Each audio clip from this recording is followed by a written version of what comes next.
Hello friends, नमस्कार। मैं सुनील कुमार। स्वागत आप सभी का अपने यूट्यूब चैनल अभिप्रेरणा ई क्लासेज में। दोस्तों, आज से अपन एक टेस्ट सीरीज़ की शुरुआत कर रहे हैं और हर दिन अपने टेस्ट सीरीज़ में लगभग 10 क्वेश्चन होंगे और सभी क्वेश्चन जो है शिक्षा मनोविज्ञान से संबंधित होंगे। और दूसरी जो महत्वपूर्ण बात यह है कि शुरुआत में अपने जो टेस्ट सीरीज़ चलेगी वो टॉपिक वाइज चलेगी। उसके बाद में अपन मिक्स्ड एग्ज़ाम के अकॉर्डिंग उसमें अलग अलग हर टॉपिक से क्वेश्चन देंगे हम। और इसके अलावा अपन बात करें जो हमारे जो क्वेश्चन रहेंगे, आप देखोगे कि अधिकतर जो भी लोग पढ़ा रहे हैं उनमें पीछे की एग्ज़ाम से रिलेटेड क्वेश्चन ज़्यादा डाल रहे हैं। तो सबसे ज़्यादा ज़रूरी है अप्लाइड क्वेश्चन, ताकि आपको उन पर विचार करने की ज़रूरत पड़े या चिंतन करने की आवश्यकता हो। क्योंकि जो पहले के जो क्वेश्चन होते हैं उन पर हम तुरंत जवाब दे देते हैं। तो अप्लाइड क्वेश्चन हमारे लिए होना ज़रूरी है, क्योंकि एग्ज़ाम में सभी क्वेश्चन लगभग नए होंगे। तो टेस्ट सीरीज़ आपको कैसी लगी कैसी नहीं लगी, ये आप वीडियो पूरा देखने के बाद में कमेंट बॉक्स में ज़रूर अपने विचार रखें। और अपने कोई सुझाव हो तो वो भी आमंत्रित है। और अपने जो सबसे महत्वपूर्ण बात है, आप लाइक शेयर और सब्सक्राइब करना न भूलें। तो चलिए अपन टेस्ट सीरीज़ की शुरुआत करते हैं। तो आज अपना जो टॉपिक रहेगा अधिगम, उसमें अपन बात करें। सबसे पहला अपना क्वेश्चन है, यदि कोई अनुकूली व्यवहार कभी कभी ही घटित होता है तो इस न्यूनता को बढ़ाने के लिए उपयुक्त है। प्रश्न को ध्यान से समझना है कि बालक का कोई भी ऐसा व्यवहार जो कभी कभी ही घटित होता है और हम उसकी न्यूनता को बढ़ाना चाहते हैं, तो हमें क्या देना होगा। तो पहला इसमें ऑप्शन है सकारात्मक पुनर्विलन, ब ऑप्शन है नकारात्मक पुनर्विलन, स है नकारात्मक दंड और द है यहाँ पे सकारात्मक दंड। तो यहाँ पे क्या होगा, आप विचार करें। यदि कोई अनुकूली व्यवहार कभी कभी ही घटित होता है तो इस न्यूनता को बढ़ाने के लिए इसका सही आंसर होगा सकारात्मक पुनर्विलन। क्यों होगा, देखिए, कोई भी व्यवहार अगर बालक एक दो बार करता है तो हम उस व्यवहार को और अच्छे तरीके से उसको आकृतिकरण या अपन कह सकते हैं शेपिंग, उसके लिए सबसे महत्वपूर्ण बात है उसको सकारात्मक पुनर्विलन देना। अगर सकारात्मक पुनर्विलन हम देंगे तो उसका जो व्यवहार है, उसकी जो व्यवहार करने की जो आदत है, उसकी पुनरावृत्ति होगी। तो यहाँ पे उस व्यवहार को बढ़ाने के लिए क्या दिया जाना चाहिए, सकारात्मक पुनर्विलन। नेक्स्ट क्वेश्चन है, निम्न में से कौन सा अधिगम के संबंध में सही कथन है। प्रश्न को ध्यान से समझना है, हर एक क्वेश्चन यूनिक है। अपने टेस्ट सीरीज का नाम भी यूनिक टेस्ट सीरीज है। तो देखिए, निम्न में से कौन सा कथन अधिगम के संबंध में सही नहीं है। यानी इनमें से 3 कथन जो है अधिगम के संबंध में सही है और एक जो कथन है वो अधिगम के संबंध में सही नहीं है, यानी एक कथन गलत है। तो पहला अपना कथन है इसमें अधिगम को प्रत्यक्ष रूप से देखा जा सकता है। वह यहाँ पे अधिगम को प्रत्यक्ष रूप से नहीं देखा जा सकता। स है अधिगम एक जटिल प्रक्रिया है और द है अधिगम स्वाभाविक प्रक्रिया नहीं है। प्रश्न काफ़ी स्टैंडर्ड अपन कह सकते हैं। प्रश्न को ध्यान से समझिए। तो इसमें सही उत्तर होगा इसका अधिगम को प्रत्यक्ष रूप से देखा जा सकता है। ये जो कथन है वो सही नहीं है। यह कथन क्या है, सही नहीं है। इसके अलावा जो 3 कथन है वो कथन क्या है, अधिगम के संबंध में सही है। जिसे अपन कह सकते हैं अधिगम को प्रत्यक्ष रूप से नहीं देखा जा सकता, ये कथन है बिल्कुल सही है। हम अधिगम क्योंकि अधिगम क्या एक संज्ञानात्मक प्रक्रिया है। अधिगम को हम प्रत्यक्ष रूप से नहीं देख सकते। अधिगम की संज्ञानात्मक प्रक्रियाओं की अगर अपन बात करें तो कौन कौन सी चीज़ें आती है, जैसे अपन बात करें चिंतन है, स्मृति है, ये सब चीज़ें हैं अधिगम है। इनको हम प्रत्यक्ष रूप से नहीं दे सकते हैं, क्योंकि ये क्या है, संज्ञानात्मक प्रक्रिया है।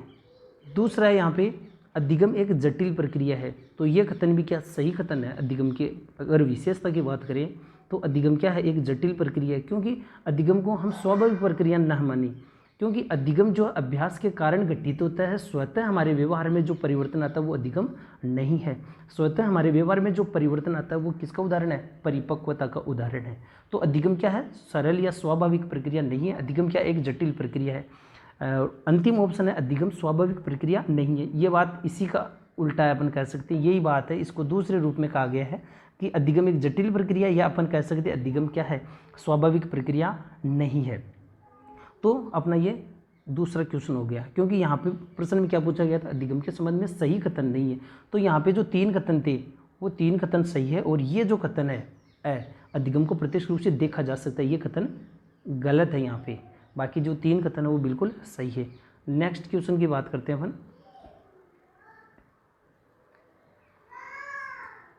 क्वेश्चन नंबर 3, थांडाई के किस नियम के तहत व्यक्ति किसी कार्य को उसके परिणाम के आधार पर सीखता है? थांडाई के किस नियम के तहत व्यक्ति किसी कार्य को उसके परिणाम के आधार पर सीखता है?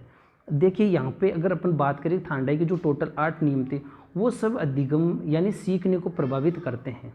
यहाँ पर जो है सीखने को सभी नियम प्रभावित कर रहे हैं, लेकिन यहाँ पे जो सबसे महत्वपूर्ण बात है वो अपन को देखना है क्या, कि किसी कार्य को उसके परिणाम के आधार पर सीखता है। व्यक्ति किसी कार्य को उसके परिणाम के आधार पर सीखता है, तो वो इसका सही आंसर होगा प्रभाव का नियम।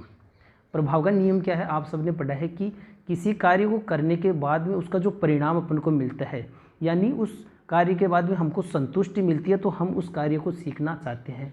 और जिस कार्य को करने के बाद में अगर हमको संतुष्टि नहीं मिलती है, या जिसका प्रभाव हमारे ऊपर सकारात्मक नहीं पड़ता, उस कार्य को हम सीखना नहीं चाहते हैं। तो यहाँ पे इसका सही आंसर क्या हो, प्रभाव का नियम।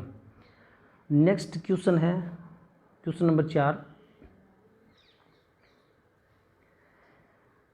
अधिगम का कौन सा सिद्धांत है इस बात का उल्लेख करता है कि प्राणी द्वारा किया जाने वाला स्वतंत्र व्यवहार ही उसके परिणाम को निर्धारित करता है? बहुत महत्वपूर्ण क्वेश्चन है। अधिगम का कौन सा सिद्धांत है, अधिगम के कई सिद्धांत हैं, उनमें से कौन सा सिद्धांत इस बात की उल्लेख करता है कि प्राणी द्वारा किया जाने वाला स्वतंत्र व्यवहार ही उसके परिणाम को निर्धारित करता है? अधिगम का कौन सा सिद्धांत है जिससे अपन कह सकते हैं उसके व्यवहार से उसका परिणाम निर्धारित होता है, यानी पहले उसका व्यवहार होगा और उसके बाद उस व्यवहार के आधार पर ही उसको परिणाम मिलेगा। शायद आप समझ चुके हैं कि ये कौन सा सिद्धांत है।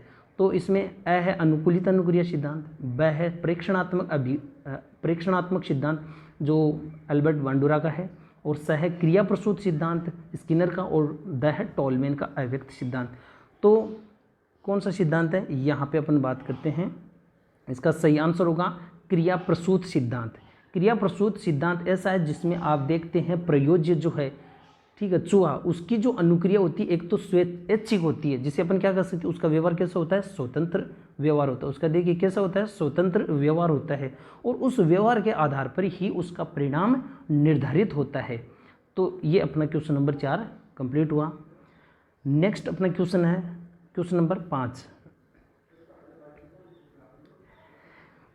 क्वेश्चन नंबर 5 है, बालक का पानी में तैरना किसका परिणाम है? देखिए अगर अपन क्वेश्चन को अच्छे से पढ़ते हैं तो हमारे गलत होने की संभावना काफ़ी हद तक कम हो जाती है। यहाँ पे प्रश्न को अगर आप ध्यान से समझोगे तो आपका उत्तर गलत नहीं होगा। यहाँ पे क्या कहा गया, बालक का पानी में तैरना किसका परिणाम है? तो इसका देखिए परिपक्वता, ब अधिगम, स परिपक्वता एवं अधिगम दोनों, और द है मूल्यांकन। तो दोस्तों इसमें सही आंसर होगा परिपक्वता एवं अधिगम। प्रश्न को वापस मैं बोलूँगा, बालक का पानी में तैरना किसका परिणाम है? किस कारण से बालक पानी में तैरना सीखता है? दोनों चीज़ें हैं, परिपक्वता भी है और अधिगम भी है, क्योंकि अपन को पता है कि बिना परिपक्वता के तो अधिगम संभव ही नहीं है। तो बालक किस वजह से उसमें पानी में तैरना सीखा है? क्योंकि वह परिपक्व हो गया और उसके बाद में अधिगम है। यही क्वेश्चन जो है, कईयों ने अगर केवल अधिगम किया तो वो गलत है। प्रश्न की अगर शैली परिवर्तित हो जाती है तो अधिगम भी हो सकता है और वहाँ पे परिपक्वता भी हो सकता है। केवल प्रश्न कैसा हो सकता है, जैसे मान लीजिए यहाँ पे क्वेश्चन दे दिया जाए कि बालक का पानी में तैरना कहलाता है, बालक का पानी में तैरना कहलाता है और किसका परिणाम है, दोनों में अंतर है। बालक का पानी में तैरना बालक का पानी में तैरना है तो वहाँ पे आप करो केवल अधिगम। वहाँ पे क्या है?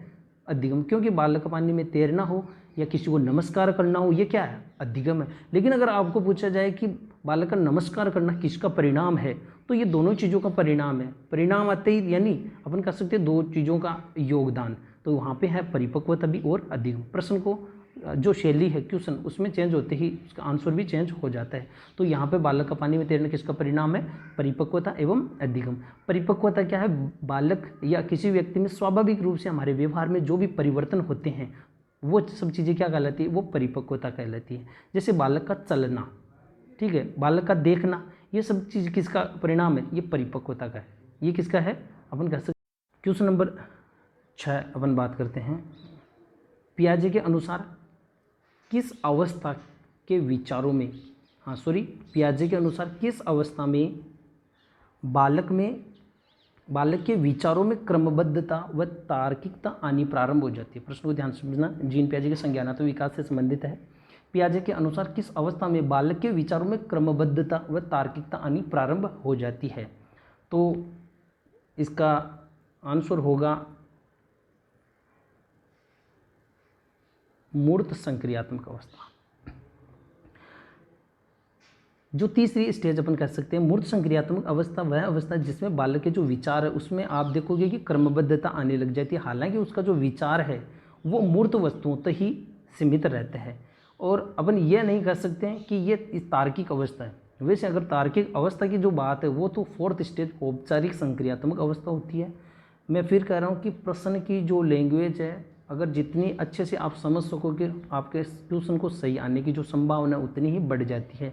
यहाँ पे प्रश्न में जो सबसे महत्वपूर्ण बात है कि तार्किकता आनी प्रारंभ हो जाती है।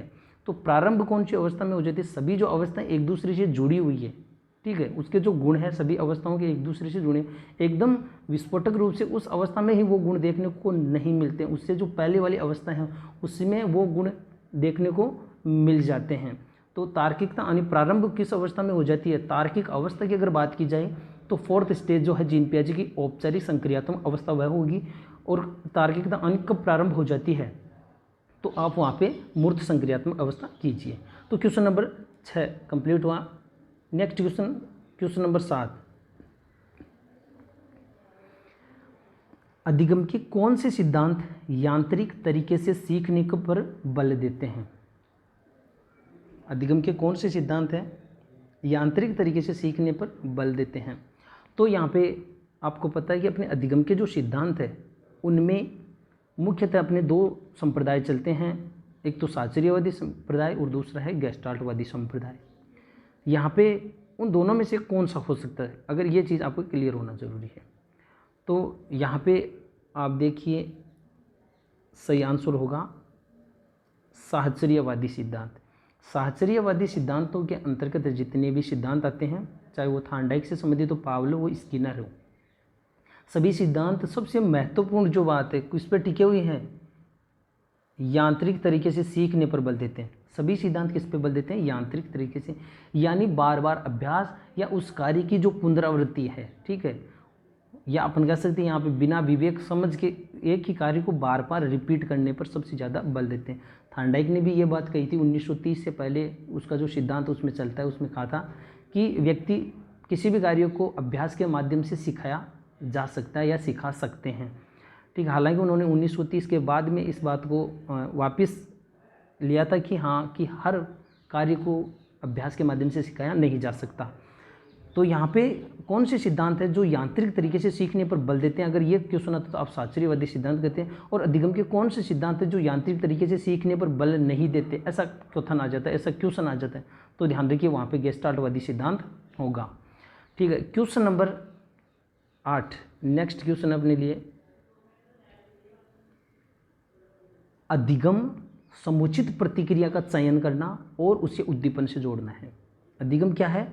समुचित प्रतिक्रिया का चयन करना और उसे उद्दीपन से जोड़ना है, यानी एक तरीके से चयन एवं संयोजन।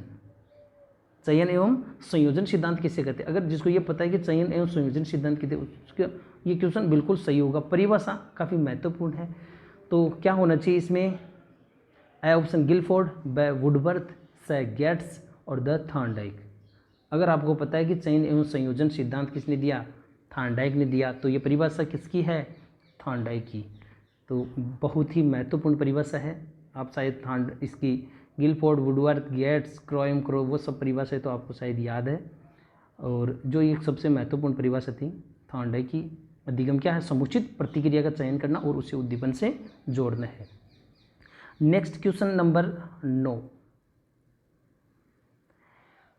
निम्न में से किस मनोवैज्ञानिक ने सीखने में पुनर्बलन का महत्व नहीं माना है। बिल्कुल अलग और नया क्वेश्चन। निम्न में से किस मनोवैज्ञानिक ने सीखने में पुनर्बलन को महत्व नहीं दिया या पुनर्बलन को महत्वपूर्ण नहीं माना है। तो इसमें क्या होगा, ए हल, बाय टोलमैन, से बैंडुरा और द है, इनमें से कोई नहीं। तो इसमें सही आंसर होगा एडवर्ड टोलमैन। सही आंसर क्या होगा, एडवर्ड टोलमैन।